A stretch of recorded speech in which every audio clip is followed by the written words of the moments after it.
Šiandien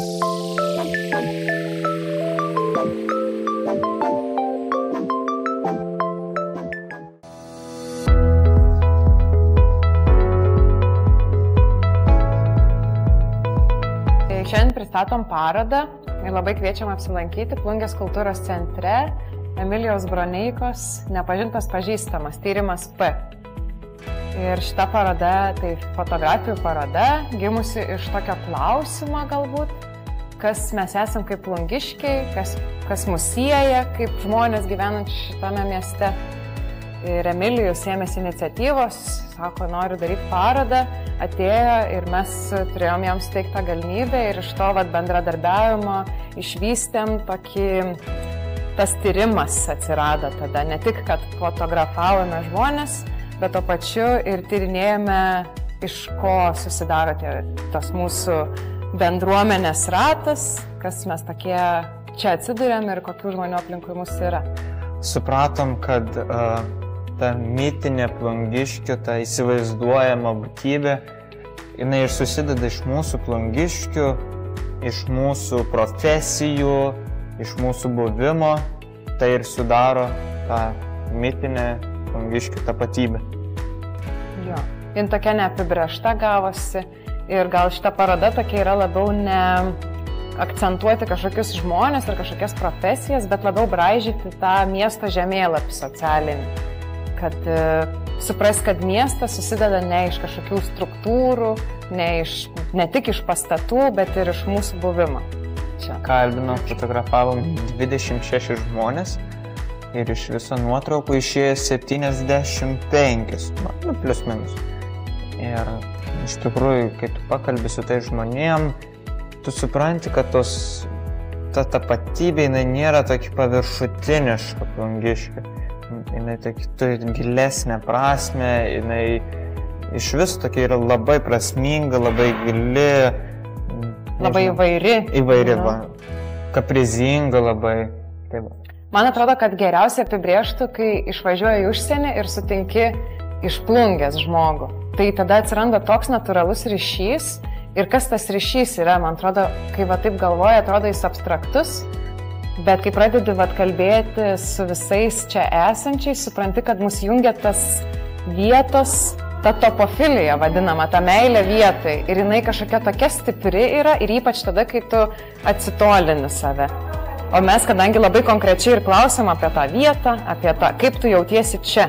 Būtent čia šitoj, kad nebūtinai Plungiai, bet šitoj vietai. Ir tada žmonėm atsirišo labai daug įvairiausių, kad kažkas pradėjo matyti upę, kažkas rūmus, o kažkam iš vis labai tiesiog atmosfera gera. Matėm, kad kažkas atvyko į Plungę, jo. Nes meilė atviliojo. 3 tokius turėjome. 3 ar 4 turėjome istorijas tokias, labai tokias įspūdingas, įkvepiančias, mylėti ne tik plungiškių, bet ir visą pasaulį.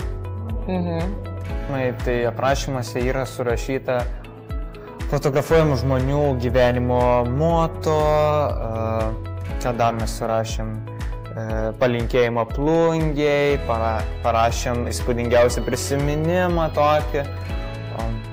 Jo, tiesiog iš pokalbio, kuris dažniausiai labai laisvai vystosi, kažkaip antrą kartą klausant dar kitaip jisai skamba ir išrinkom tiesiog kažką tokio, kas labai taikliai šauna į tą, kaip tas žmogus čia jaučiasi. Ir kartais tai yra labai abstraktus vaizdiniai, kartais, sakau, sulygina su upe Plungė. Tai, man atrodo, irgi nusako, kaip tas žmogus čia gyvena, tiesiog, kaip jam čia atrodosi. Tai ir iš tų detalių, man atrodo, ir tie artefaktai po to. Artefaktai tai irgi yra apie tos žmonės, apie profesijas, stengiamės kuo daugiau pririnkti apie kiekvieną profesiją, kas atspindi, pasakai, siuvėja, iš karto į galvą šauna medžiagus tikriausiai, arba siuvimo mašina. Tai ir stengiamės, kad toks atsispindėtų iš kartas pagrindinis taškas toks, tiek iš tų nuotraukų, tiek iš artefaktų, tiek iš garsų, tiek iš aprašymų, iš visko susidaro tas toks įsivaizduojamas plungiškių žemėlapis, Plungės žemėlapis, neapibrėžiantis ribų Plungės. Nusieja tai, kad mes esam draugai, bendraminčiai, kolegos galim sakyti, menininkai, abudu visuomenininkai, tokie įkvėpti kažko to bendro tikslo tokio. Kažkaip gal neįrėminti pasaulio į kažkokius rėmus, o jį padaryti tokį atviresnį. Manau, tai mus ir sieja.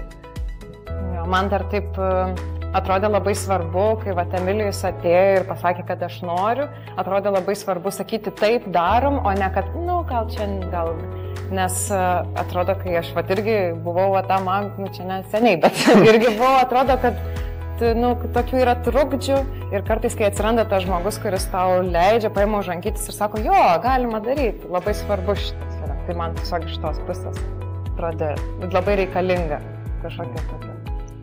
Tas mūsų suėjimas toks į tą bendrą projektą, tai tiesiog atrodė taip, kad reikia daryti, reikia kažko prašyti pagalbos, nes vienam tikrai per sunku bus viską daryti. Tada galvoju, tikraigi Viktorijai pažįstu. Kažkaip mes panašiai mąstom. Ir sakau, davai susitinkam, reikia pašnekėti čia. Pašnekėjom, apsitarėm, sunkus pokalbis buvo, kol daėjom tą vieną tikslą bendrą, bet išsipildė mūsų tas tikslas labai daug. Jo, atrodo, tiek yra daug įvairiausių krypčių, kaip galima, nes aš vieną viziją turėjau, Emilijus kitą, bet galiausiai kompromisai ir man atrodo, kad tas bendras kūrybinis procesas ir atspindi irgi, kodėl mes su žmonėm būtent norėjome eiti pokalbį, irgi ne tik fotografuoti, kad mes kartu daugiau galim padaryti, negu kad po vieną individualiai, kad reikia eiti tą kartu buvimą labiau. Jo, man fotografijos paroda yra pirma, bet fotografuoju jau virš 3 metų. Tie portretai, tik portretai, ta paroda yra taip naujovė, įvedant į labai daug galimybių. Iš pradžių mes klausimą formulavom kaip, kodėl Plungėj esi, kodėl būtent įvardinant tą miestą, o po to gavos, kad turi klausimą jau klausti, kodėl čia, net abstrakčiau, nes kažkaip žmonės jie iš tiek įvairiausių turi patirčių ir tu jas taip semi, tada pats suvoki, kad aš galbūt irgi, mano tas identitetas yra dar platesnis ir dar didesnis ir dar mažiau netgi supranti tikriausiai. Tas tyrimas parodo, kad tu dar mažiau suvoki, kas aplinkui darosi. Ir kaip pavyzdį irgi turėjom, kalbinom, man atrodo, rašytoją, tai sakom, kodėl jūs gyvenate čia Plungėj. Ir sako, aš neskaitau, kad aš gyvenu Plungėj. Aš skaitau, kad aš gyvenu čia visur. Tas labai įkvėpia. O tarp kitko dabar labai yra aktualus klausimas. Kažkaip ir tas mūsų identitetas toks atsirado, bet ir apskritai pasaulyje dabar vis ieškoma, nes visi žmonės tokie yra pasklidę ir tarsi labiau keliautojai, o ne įsivietinę. Ir tą atrasti po to, kas tu esi ir kodėl tu čia nori grįžti pastoviai į to savo gimtinę, į namus. Tokie, man atrodo, svarbus klausimai, kuriuos dabar ir klausiam ir dabar jie yra labai aktualūs. Aš kažkaip jau nuo pat pradžių galvojau, kad reikia juoda balta, net neturėdamas aiškios temos, sakiau, man reikia juodai baltos, nes jos iš tikrųjų ir mažiau mūsų gyvenime, mūsų tas gyvenims ir ypač plungiškių ir labai toks kaprizingas, spalvotas, įvairias spalvis toks. Ir kažkaip mums reikia, kad irgi kažkas sujungtų į tą vieną bendrą temą, tai juodai balta. Neturėjom omeny, kad čia kaip į laidotuves ateiti, tai juodai balta. Tiesiog, kad ir tuo pačiu, aišku, fotografijoje juodai balta labai išreiškia emociją. Žymiai geriau. Dabar būtų visai fainai ta paroda, kai, sakykime, čia baigsis. Nes gastrolės reikės.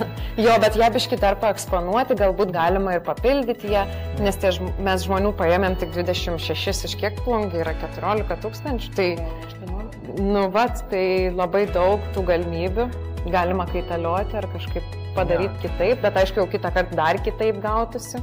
Jo, tai paroda vyks per vasarą, galite aplankyti kultūros centre, foje yra išeksponuota ir tikriausiai veiks iki rugpjūčio galo.